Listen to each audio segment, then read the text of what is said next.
Would you like to learn how a woman has been able to survive abuse and has gone on to build a charity that helps others who are also dealing with abuse? Well, we're going to find out today thanks to my guest, Ellen Campbell, coming to us from Toronto. And Ellen is the founder of the Canadian Abuse Awareness. Did I get that right?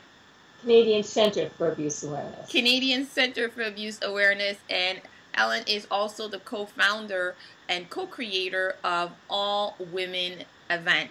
Ellen, thank you so much for being on the show today. No, thank you for having me.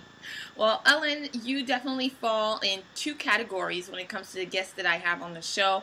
One, a woman who has been down on her knees and who has bounced back, and also a woman with a cause. Now, at the beginning of this conversation, I did talk about the fact that you had survived abuse, and so I really wanted to understand that event and also how it led you to create the Canadian Center for Abuse Awareness. Sure. Well, I was sexually abused as a child, and like most survivors of abuse, I never spoke about it, so I had a very destructive life. I've had 3 marriages and 2 abortions, and I was suicidal. And I was lining up for my pills at the psych ward, and it was like my aha moment. And I thought, if I don't fight back, I'm going to end up here permanently. And so I started on my road to recovery, got into therapy, and bought a recovery bookstore, and actually found out about abuse and that I wasn't alone. We're going back about 18, 19 years ago, Okay. when it wasn't being talked about. And out of that, I founded the agency, did several conferences for survivors, and the agency's just grown. And then I guess it was about 13 years ago, Martin Cruz committed suicide at Maple Leaf Gardens, and Ken Dryden, the Toronto Maple Leafs, and Shoppers Drug Mart came on board, really gave me my seed money.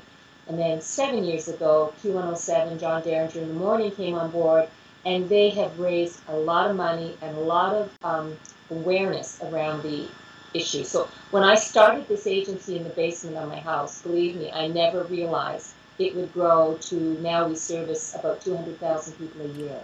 Oh, wow, that's an amazing number.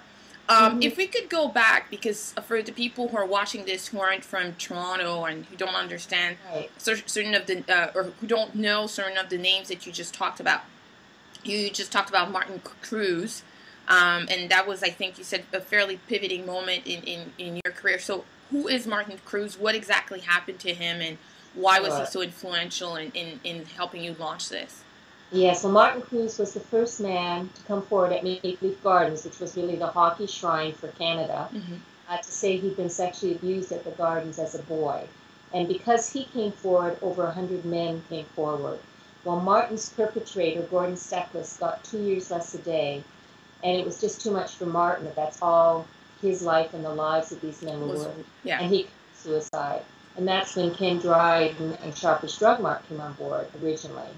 And then for those that aren't familiar with John Derringer and Q107, he is the #1 morning man here in Toronto, with amazing outreach and men. A lot of men listen to the station, but women as well. And they've raised over $2 million in cash and product for us in the last 7 years over the Christmas holidays. That's amazing.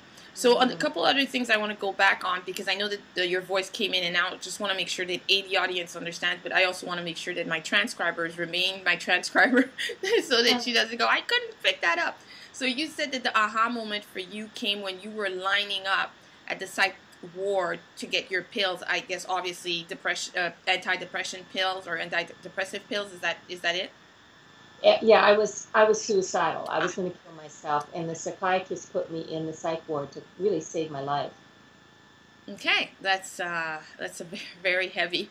And also, you did say that what changed things for you, you went to a bookstore and you were able to get a book on abuse, and you realized that you weren't the only one.